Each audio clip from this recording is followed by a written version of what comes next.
Thanks, Jim, and this is Justin Stone from EliteBaseball.tv coming to you with the tip of the week. In last week's podcast, we talked about making your hitting time more productive by staying in a one-strike mentality, a one-strike approach, attacking balls where we knew we could hit it in the air, big part of the field. And so those are the balls we were going to stay within in home plate. Today, we're going to go further into a two-strike approach. And I feel like at the youth stage of baseball, that players are so scared to hit with two strikes that already they get into a defeated mental state when that two-strike situation arises. So what we're going to do today is change that mental state of the hitter and actually put the power back into his side, the offensive side, in order to be successful with two strikes. And the first thing that we have to understand is that pitchers at the youth level do not have the command of Greg Maddux. They aren't going to be able to put three balls on a corner within the same at bat. So even if the pitcher who is trying to nibble with two strikes tries to throw a ball on the very edge of home plate, the chances of that ball hitting that specific spot are still pretty small. The chances are greater that that pitch is going to end up off the plate further, or we make a mistake in the middle of the plate. So that takes us to our goal.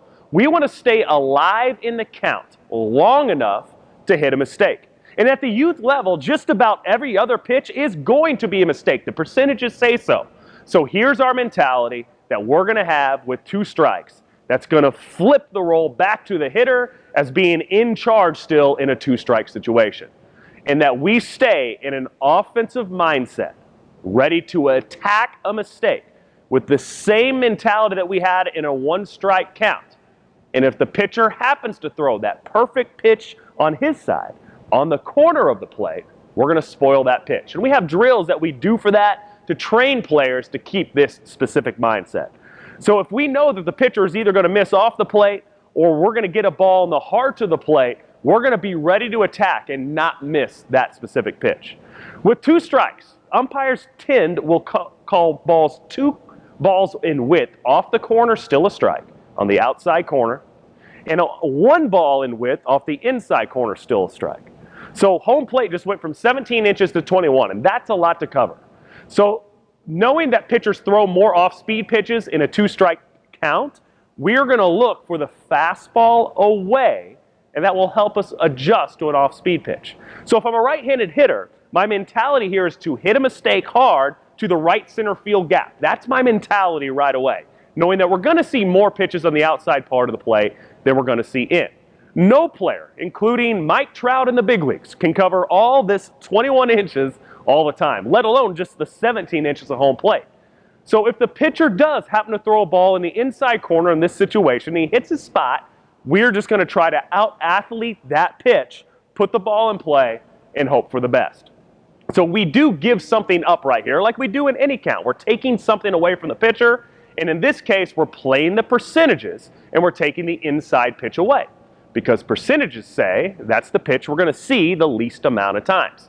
So it's not even an educated guess. It's just being prepared for what we're most likely to see, a pitch on the outer half or possibly an off-speed pitch.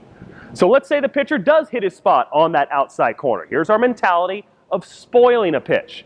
So we work on specific drills that you can see at EliteBaseball.tv that we call the spoil reward drill, where we identify that this pitch is on the outside corner of the plate. And although I have an aggressive mentality to hit a mistake, once I recognize through pitch recognition that this pitch is on the outside corner, I'm no longer trying to drive this ball to the gap. I'm simply trying to foul it off into the dugout. So all I want to do is be able to spoil this pitch. And it doesn't even have to be a mechanically great swing. It can look as ugly as you want it to look. Get the job done, foul it off, stay alive for the next pitch.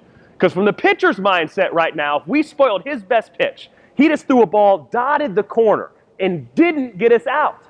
So that's where it puts the mentality back into us that we're in a powerful position. He threw his best pitch. He did the job he was supposed to do and didn't get the favorable result. I'm still alive in the count.